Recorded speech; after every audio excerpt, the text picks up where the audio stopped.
రాజేష్ కొట్టు. డాక్టర్ కాదు కాదు కొట్టు. కొట్టినట్టే. ఏమిటి నువ్వు కొట్టేది? ఇన్ని ఇడ్లీలు కొట్టాలి. మేనేజర్నే పంపుదాం అనుకున్నాను రా రఘుపతి. కానీ అప్పుడప్పుడు ఎస్టేట్కి వెళ్ళి దగ్గరుండి చూసుకోకపోతే వాడికి బాధ్యతలు బుర్రకెక్కవేమోనని నా భయం. బావా, బాధ్యతలు తెలియాలంటే మీ వాడి చేత మా సుజాత మేడలో 3 ముళ్ళు వేయించేస్తే సరి. గుర్రానికి కళ్ళంలాగా మగవాడికి పెళ్ళం అనేది ఉంటే ఓ పద్ధతిగా ఉంటుంది. దాందేముందిరా, అనుకున్న సంబంధం, అన్ని విధాలా మాకు నచ్చిన సంబంధం. వాడు ఎస్టేట్ నుంచి రాగానే పెళ్లి జరిపించేద్దాం. డాడీ బయలుదేరుతున్నా. హలో అంకుల్, ఇప్పుడే వచ్చారా? ఆడపిల్లల తండ్రిని అప్పుడప్పుడు రాక తప్పదు కదయ్యా. ఏమిటి, నీ ఫ్రెండ్ని కూడా తీసుకెళ్తున్నావా ఎస్టేట్ కి? అక్కడ మన ఎస్టేట్ వర్కర్స్ కి సరైన డాక్టర్ లేడట. వీడి ప్రాక్టీస్ కూడా అక్కడే చేయొచ్చు కదా అని తీసుకెళ్తున్నాను. డాడీ పదండి పదండి, మళ్ళీ వద్యం వచ్చేస్తుంది. అయ్యగారు సామాన్లు పెట్టేశానండి.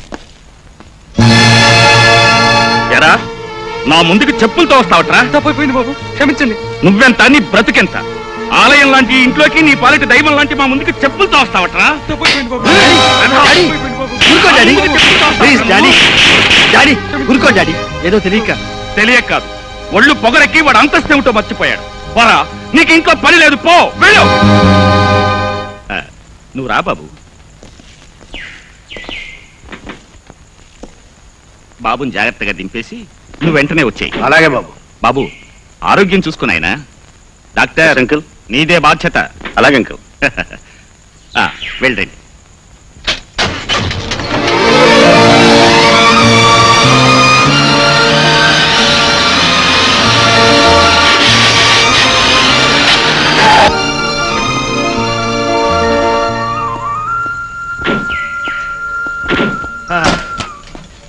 ఏరా డ్రైవర్, వేడెక్కిందా? సరే, చల్లారేదాకా మనం వేడి చేసుకుందారా. సర్లే, మీ ముందు చెప్పులు వేసుకోవడమే ఘోరమైన నేరం అంటారు మీ నాన్నగారు. ఇక సిగరెట్ కాలిస్తే అంతే. రే ఊరుకోరా. మనిషికి నీరు, నిప్పు, గాలి కంటే ఆస్తి, హోదా, అంతస్తు ముఖ్యమని డాడీ నమ్మకం. ఆయన మాటలు పట్టించుకోకూడదు. సరే గాని రే రాజా, మీ నాన్న మనస్తత్వం ఏమిటో ఎవరికి అర్థం కాదురా. ఉన్నట్టుండి సీరియస్ అయిపోతాడు, మళ్ళీ వెంటనే మామూలు అయిపోతాడు. అవునరా, అప్పుడప్పుడు నాకు తలనొప్పిగానే ఉంది. ఏం చేస్తాం, పెద్దవాడు. నేనంటే అమితమైన ప్రాణం. ఆయన మనసును ఒప్పించడం నాకు ఇష్టం లేదు. ఆయనలా నువ్వు మారకపోతే మాకు అదే 10,000. నేనేమిటో, నా మనసు ఏమిటో తెలిసి అలా మాట్లాడతావా? ఒరేయ్, నీకు గుర్తుందా, చిన్నప్పుడు మనం కలిసి చదువుకునేటప్పుడు మీ ఇంటి నుంచి వచ్చిన గంజన్నం, వాడింటి నుంచి వచ్చిన పప్పన్నం, మా ఇంటి నుంచి వచ్చిన పరమాన్నం, కులం ఏమిటో, మతం ఏమిటో, ఎంగిలేమిటో తెలియకుండా కలిసిమెలిసి తినేవాళ్ళం. డాడీ ఏమన్నా సరే మనందరం ఇలా కలిసిమెలిసి ఉండాల్సిందేరా. రాజా, నేను బయలుదేరుతాను రా. అప్పుడే ఏమిట్రా, 2 రోజులు ఉండేడా? సర్లే, మిమ్మల్ని దించిన తక్షణమే తిరిగి రమ్మని మీ నాన్నగారు ఆర్డర్ వేశారు. ఆలస్యం అయితే అగ్గిరాముడు అయిపోతాడు. రే రే రే, నిజం చెప్పరా, వాళ్ళ నాన్నగారు ఆర్డర్ వేశారని వెళ్తున్నావా, మీ శ్రీమతి ఆర్డర్ వేసిందని వెళ్తున్నావా? కరెక్ట్. ఆవిడ గారు త్వరగా వచ్చేయండి, మీరు లేకపోతే తోచదు, నిద్ర పట్టదు. ఏసారులేరా, పెళ్లి పెటాకులు లేని మీకేం తెలుస్తుంది పెళ్ళైన వాళ్ళ గురించి? మీరేమైనా అనుకోండి, నేను మాత్రం బయలుదేరుతున్నాను. రేయ్ జాగ్రత్త రోయ్, ఆవిడ గారిని తలుచుకుంటూ డ్రైవ్ చేసామంటే వెళ్ళి గోతులో పడతాం. దండలు బాబు గారు, దండలు. ఎలా రావుడు, బాగున్నావా? మేనేజర్ ఎక్కడ? ఇప్పుడు దాకా ఇక్కడే ఉన్నారు బాబు. ఆ గూడెం పెద్ద దొరికి హఠాత్తుగా మాయదారు రోగం మీద వచ్చిందని తెలిసి చూడటానికి వెళ్ళారు. ఎరా డాక్టర్, నువ్వు వస్తున్నావని తెలిసి ఎక్కడ లేని రోగాలన్నీ ఇక్కడికి వచ్చాయి నిన్ను ఆహ్వానించడానికి. మరి పదా, అతనికి ఎలా ఉందో చూసేద్దాం. నేనా? వృత్తే దైవం అనుకునే మహానుభావా, నువ్వు వెళ్ళిరా, మనం కాస్త రెస్ట్ తీసుకుంటాం. మేనేజర్ బాబు. దొరా, నమస్కారం సార్. డాక్టర్ గారు చిన్నబాబు గారు స్నేహితులు. మీకు ఒంటో బాగలేదని తెలియగానే వెంటనే మిమ్మల్ని చూడటానికి వచ్చేసారు. చూడవయ్యా దొరా, 4 రోజులు అక్కర్లేదు, 2 రోజుల్లో లేచి కూర్చుంటావు. డాక్టర్ గారు కూడా వచ్చారుగా, నేను వెళ్ళి చిన్నబాబు గారు కనిపిస్తాను. అలాగే వెళ్ళండి, పడుకోండి.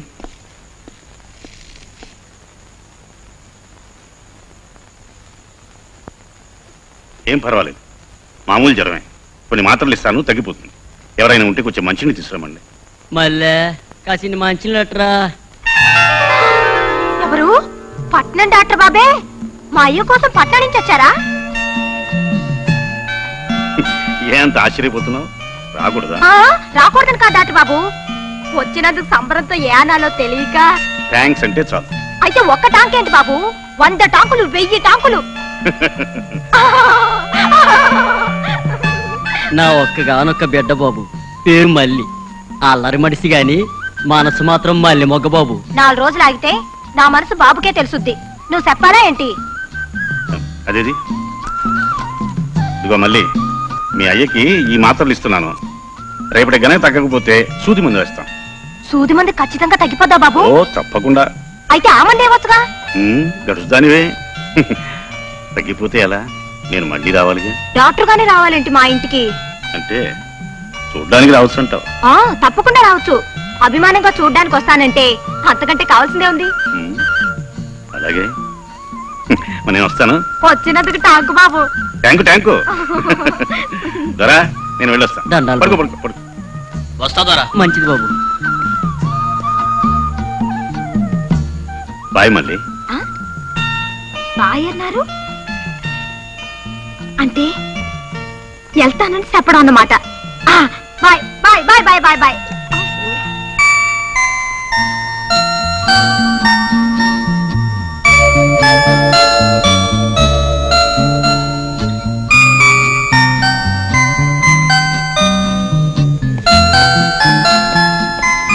గోపాల్ గారు, ఏమిట్రోయ్ అశోకవనంలో సీతమ్మూర్లో అలా కూర్చున్నావు? ఏం లేదురా. అది సరే గాని నువ్వు ఎక్కడికి బయలుదేరావు? ఇక్కడికి వచ్చింది ముసలమ్మలాగా ముసుగు పెట్టి కూర్చోడానికా? బయలుదేరు. అలా ఎస్టేట్ అంతా చుట్టూ చుట్టూద్దాం. నేను రానులేదు, నువ్వు వెళ్ళు. ఇక్కడేం చేస్తావు? ఇంట్లో వంట చేస్తావా, ఇల్లు తుడుస్తావా? కాదురా, నేను రావుని తీసుకుని వర్కర్స్ కాలనీకి వెళ్ళి వాళ్ళ హెల్త్ చెకప్ చేయాలి. మన పెద్ద దొరకు వచ్చింది అంటూ రోగం. ముందు జాగ్రత్త పడడం చాలా మంచిది. ఓ, వర్కర్స్ ఆరోగ్యం అంటే మనం మాట్లాడే పని లేదు. Okay, your bad luck. అందమైన ప్రకృతిని చూసే అదృష్టం నీకు లేదు, నువ్వు మిస్ అయిపోతున్నావు. Okay, bye bye. నీకేం తెలుసు? నేను ప్రకృతిలో అందమైన అందాన్ని చూశాను, నా గుండెల్లో దాచుకున్నాను. ఎరా రాముడు, ఆ పెద్ద దొర ఏదో దిగులతో బాధపడుతున్నట్టున్నాడు. కారణం ఏంటంటావు? ఆడి దిగులంతా ఆడి కూతురు మల్లి గురించే బాబు. తల్లి లేని పిల్ల, పువ్వులో పెంచుతున్నాడు దాన్ని. పెద్ద ఇంగ్లీష్ చదువులు చదివిన ఏ ఇంజనీర్ బాబుకో డాక్టర్ బాబుకో కట్టబెట్టాలని కలలో గంటున్నాడు. అది జరిగే పని అంటారా బాబు? ఎందుకు జరగదు? పేరుకు తగ్గట్టుగా మల్లె పువ్వులా ఉంటుంది. ఆ పిల్ల సరైనాలే గాని నా బోటి డాక్టర్ ఎవరైనా సరే సంతోషంగా పెళ్లి చేసుకుంటాడు. మీలాంటి డాక్టరా? ఏరా, నేను పెళ్లి కొడుకులా కనిపిస్తుందా? అది కాదు బాబు, తమరు లాంటి డాక్టరు కులం తక్కువది పేదంటిది అయిన దాన్ని. రాముడు, మనిషి కంటే కులం ముఖ్యమైనది కాదు, మనసు కంటే ఐశ్వర్యం గొప్పది కాదు. ఆ పిల్ల రూపమే చాలురా ఇంటి ఇల్లాలు కావడానికి. చూస్తుండు, మళ్ళీ త్వరలోనే డాక్టర్ భార్య కాబోతుంది.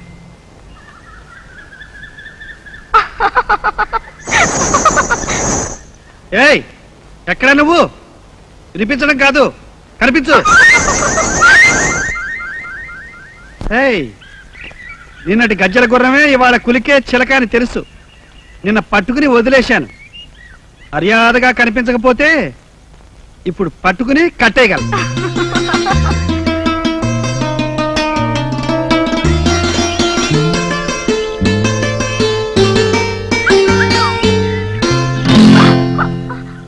ఎక్కడికే చిలక, ఎగిరిపోదామనుకుంటున్నావా? ఇదిగో, నా వల్ల పడ్డాక నువ్వెక్కడికే వెళ్ళలేవు. చెప్పు, ఎవరు నువ్వు? మర్యాదగా చెప్పు. ఎందుకు నా వెంటబడి తిరుగుతున్నావు? చెప్పు అంటానే. ఇదిగా, నాకు తిక్కరేగిందంటే ఎందుకట్లా రేప్ చేసినట్టు?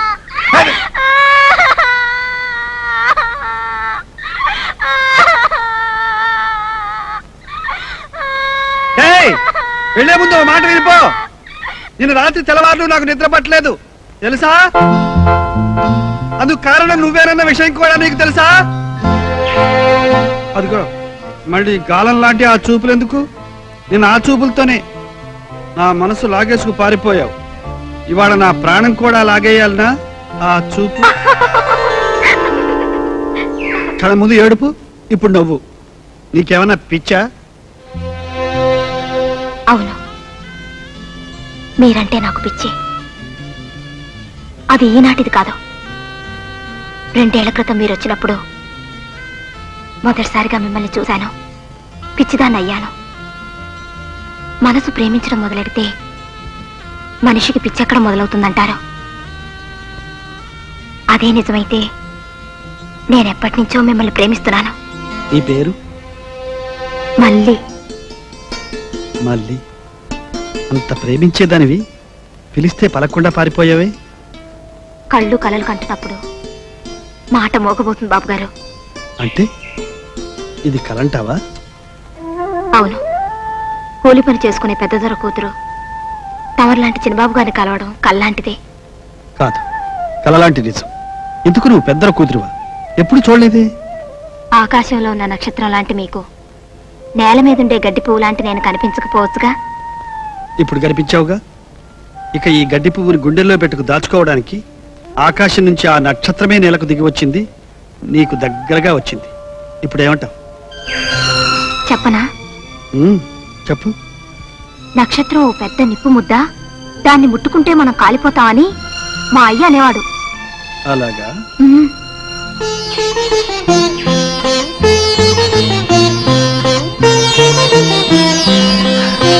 ఇప్పుడు కాలిపోతున్నావా? లేదు, కరిగిపోతున్నాను. బాబు గారు, మా అయ్యకి మందిచ్చే వేళైంది, నేను వెళ్తాను. మళ్ళీ ఎప్పుడు వస్తావు? రేపు ఈ వేళప్పుడు ఇక్కడే. తప్పకుండా రావాలి. వస్తాను. నయమైంది దొర. ఇదిగో ఈ మాత్రలు కూడా వాడితే ఆ నీరసం కాస్త తగ్గిపోతుంది. అవును, మీ అమ్మాయి కనిపించదే? దానికి ఇంటికాడ కాలు నిలవదు బాబు, ఎక్కడికో బయటకు వెళ్ళిపోయినట్టు ఉంది. ఓహో, సరే వస్తాను. బాబు, ఎంతో ఇదిగా వచ్చి వైద్యం చేసి నా ప్రాణం కాపాడారు. ఏమిచ్చి మీ రుణం తీర్చుకోగలను బాబు? నువ్వు ఇవ్వగలిగింది ఇచ్చినందువల్ల నీకు మరింత ఆనందం కలిగించేది అడగమంటావా?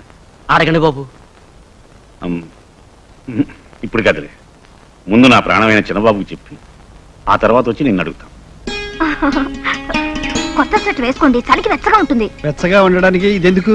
నువ్వు ఉన్నావుగా వెచ్చగా. అబ్బా, అల్లరాపి తొడుక్కోండి. తప్పుతుందా?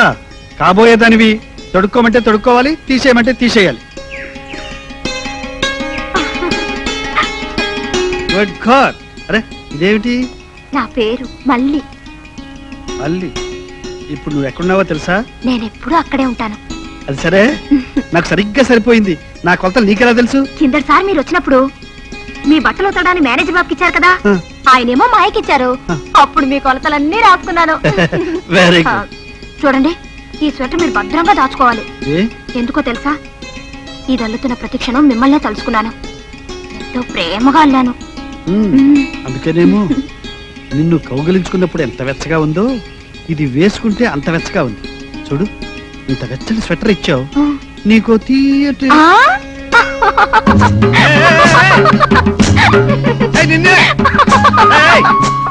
ఏమిటా పరుగు? నా గుండె ఎలా కొట్టుకుంటుందో చూడు. ఏమంటుంది? మళ్ళీ మళ్ళీ మళ్ళీ అంటుంది. ఎందుకలా అంటుందో తెలుసా? నా మనసంతా నువ్వే ఉన్నావు కనుక. ఉండి చెప్తాను.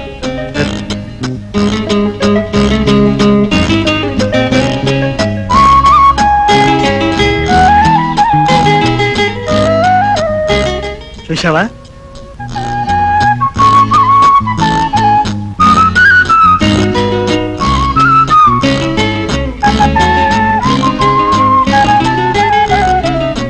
నీ మనసు, అందులో నేను. ఇది మాత్రం ఎప్పటికీ మారదు. మళ్ళీ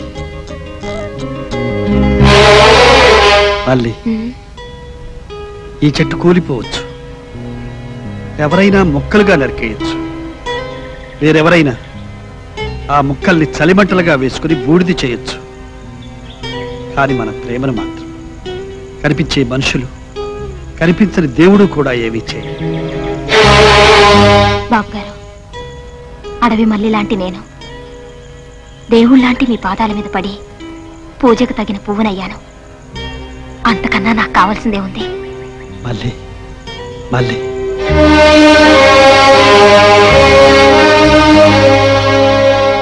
అవునరా గోపాల్, మళ్ళీ నేను మనసారా ప్రేమించాను.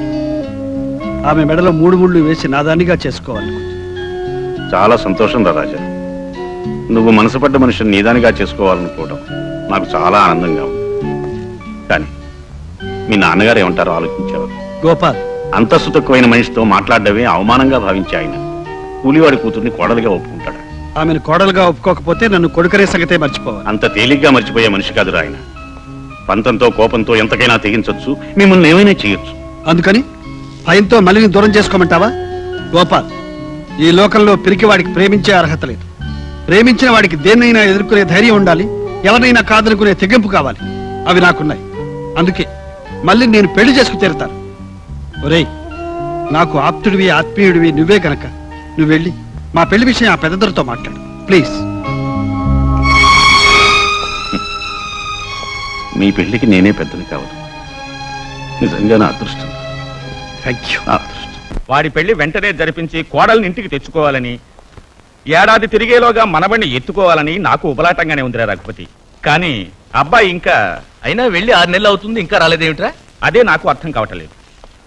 ఇవాళ అక్కడ మేనేజర్కి ఫోన్ చేసి కనుక్కుంటాను. అవసరమైతే నేనే వెళ్ళి వాడిని వెంట పెట్టుకొచ్చేస్తాను. త్వరగా వెళ్ళరా. మళ్ళీ కాలానికి ఇంత కంగారెందుకు? అదేమిటి? అవును, రోజులు వారాలు నెలలు ఇంత వేగంగా కదిలిపోవడం నాకు ఇష్టం లేదు. అంటే దొరగారి కోసం కాలం కదలకుండా ఆగిపోవాలా? అవును, నీతో ఉన్న ఈ క్షణం కదలకుండా ఇలాగే ఉండిపోతే బాగుంది అనిపిస్తుంది. నాకు మాత్రం ఓ 6 నెలల కాలం తొందరగా అయిపోతే బాగుంది అనిపిస్తుంది. ఏ ఎందుకని? ఎందుకంటే చెప్పు. నీకొక మంచి కానుక ఇవ్వచ్చు కనుక. ఏమిటి? ఓ బుల్లి రాజేష్ బాబు. హే మై గాడ్, మళ్ళీ నువ్వు చెప్పేది నిజమే? మళ్ళీ థ్యాంక్ యూ. మళ్ళీ థ్యాంక్ యూ. ఆగండి ఆగండి. ఈ శుభ సందర్భంలో ఇవాళ రాత్రి మా ఇంట్లో విందు భోజనం. ఎవరిస్తున్నారు విందు? పెద్దదొర కూతురు మల్లి. ఎవరికి ఇస్తున్నారు విందు? పెద్దదొర అల్లుడు గారికి, ఆ అల్లుడు గారి స్నేహితుడు గోపాల్కి.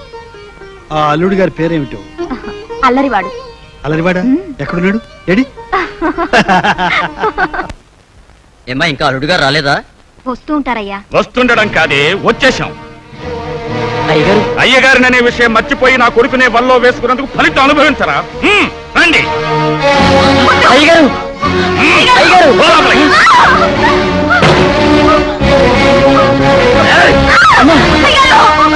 ఏమిట్రా రాజా, నువ్వు చెప్తాను గురించి ఆ న్యూస్ ఏమిట్రా? ఏమీ లేదురా డాక్టర్ గారు, నిన్ను అల్లరి పెట్టడానికి త్వరలో మేనలుడు రాబోతున్నాడు. Be careful. అంటే మళ్ళీ? ఎస్, మళ్ళీ నెల తప్పింది. Congratulations, congratulations. అందుకన్నమాట మీ మామగారింట్లో ఇప్పుడు విందు భోజనం. రే, మన ఊరు వెళ్ళగానే నువ్వే డాడీతో ఈ విషయాలన్నీ చెప్పాలి. ఆయన ముందు మండిపడ్డా మనవడి పేరు చెప్పేసరికి ఆ మంట చల్లారిపోతుంది. ఏమిట్రా ఆ మంటలో? ఇలా ఉందిరా. ఇదిగో మేనేజర్, ఈ పని మనం జరిపించినట్టు 3వ కంటి వాడికి కూడా తెలియకూడదు. అలాగే సార్.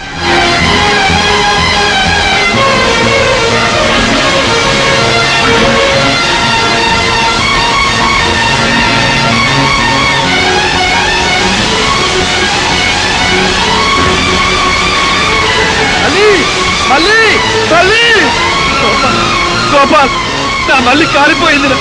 నా మళ్ళీ మంటల్లో బూడిదైపోయిందిరా. గోపాల్,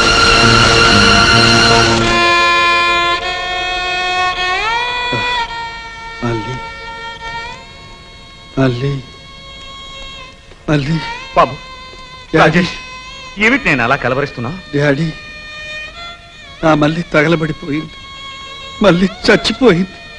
డాడీ, మళ్ళీ లేకుండా నేను బతకలేదు, చచ్చిపోతాను. ఊరుకో డాడీ. బాబు, చచ్చిపోతాను.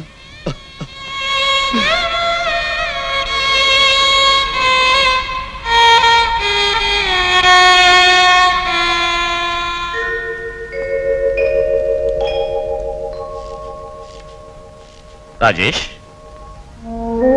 ఏమిటి డాడీ? రఘుపతి అంకులు కూతురు సుజాత నీకు తెలుసుగా? తెలుసు. చదువుకున్నది, అందం ఉన్నది, వాళ్ళ హోదా అంతస్తు అన్ని విధాలా మనకు తగినవి కనుక ఆమెతో నీ పెళ్లి జరపాలని నిర్ణయించుకున్నాను రా. డాడీ, నా పెళ్లి మళ్ళీతో ఏనాడో జరిగిపోయింది. కానీ ఆమె చనిపోయిందిగా. లోకానికి మీకు చనిపోయింది, కానీ నా మనసులో ఇంకా బ్రతికే ఉంది. అలా అనుకుని పోయిన మనిషి కోసం బాధపడుతూ నీ బ్రతుకు పాడు చేసుకుంటావా? బాగు చేసుకుని బ్రతకాలనే ఆశ లేదు, ఆసక్తి లేదు. రాజా, నువ్వు పెళ్లి చేసుకోకుండా ఒంటరిగా ఉండిపోతే మన వంశం ఏమవుతుందిరా? మళ్ళీ మంటల్లో మండిపోయినప్పుడే మన వంశం అంతమైపోయింది డాడీ. రాజా, మన అంతస్తుకు తగిన ఆ పనివాడి కూతురుతో జరిగిన పెళ్లి కాదురా. అది బ్రతికే ఉన్నా దాన్ని కోడలుగా నేను ఒప్పుకునేవాణ్ణి కాదు. అలాంటి దాని పేరు చెప్పి నువ్వు ఒంటరిగాను ఈ ఇంటిని శూన్యంగాను మారుస్తానంటే నేను ఒప్పుకోను. ఏనాడో నేను మాటిచ్చిన రఘుపతి కూతుర్ని చేసుకుని నా మర్యాద కాపాడి తీరాలి. నువ్వు డాడీ, నమ్ముకున్న దాని నిప్పుల్లోంచి కాపాడుకోలేకపోయాను. ఇక నీ మర్యాద నేనేం కాపాడగా? నిన్ను కని మీ అమ్మ పోతుంటే కంటి పాపలా పెంచుకుంటానని మాటిచ్చి పెంచానురా. ఈ కుటుంబ గౌరవ ప్రతిష్టలు నా ప్రాణాలు నీ మీదే పెట్టుకున్నాను.